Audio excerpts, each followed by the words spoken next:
Yeah, of course, our batters batted really well in first 8-10. Match হেরেও বাংলাদেশকে চরম অপমান।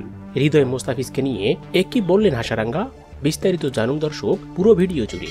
নিজের 2 ওভারে 2 ব্যাটসম্যানকে আউট করে লঙ্কানদের মোস্তাফিজ দেখিয়ে দিল বিশ্বকাপে সে নিজেকে নতুন করে চিনাতে এসেছে।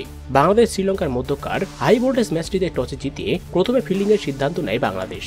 আর প্রথমে ব্যাটিং করতে নেমে শ্রীলঙ্কা পায় দারুণ শুরু। তবে তাসকিনের বলে কুশল মেন্ডিস আউট হলে স্বস্তি ফিরে বাংলাদেশ শিবিরে। তবে অপর পাশে কামিন্দু মেন্ডিসকে নিয়ে ব্যাটিং তাণ্ডব চালাচ্ছিল প্রাথম নিশাঙ্কা। আর ঠিক সেই সময় মোস্তাফিজ এসে দারুণ স্লোয়ারে বোকা বানায় কামিন্দু মেন্ডিসকে। পরের ওভারে আরো একটি উইকেট শিকার করে এক প্রকার কোমরই ভেঙে দেয় শ্রীলঙ্কার। এছাড়াও বল হাতে দুর্দান্ত বোলিং করেন তাসকিন আহমেদ এবং রিশাদ হোসেন। ফলে শেষ পর্যন্ত 20 ওভারে 9 উইকেট হারিয়ে 100 পজিশন করে শ্রীলঙ্কা। জবাবে খেলতে নেমে ধুকতে ধুকতে শেষ পর্যন্ত 2 উইকেটে শ্রীলঙ্কাকে হারিয়ে দুর্দান্ত একটি জয় পায় বাংলাদেশ। এদিন ম্যাচ শেষে শ্রীলঙ্কান অধিনায়ককে ম্যাচ হারের কারণ কি জানতে চাইলে তিনি বলেন, আমরা 20-30 রান কম করেছি। আমরা আরো রান করতে পারলে ম্যাচের ফল আমাদের দিকেই আসতো। আমরা ভালোই ব্যাটিং করেছিলাম, কিন্তু মোস্তাফিজ আমাদের পথের কাটা হয়ে দাঁড়িয়েছিল। এছাড়াও তাসকিন রিশাদ তো আমাদের কমরই ভেঙে দিয়েছে। এছাড়াও হাসারাঙ্গা বলেন, আমরা বোলিংও দুর্দান্ত করেছি।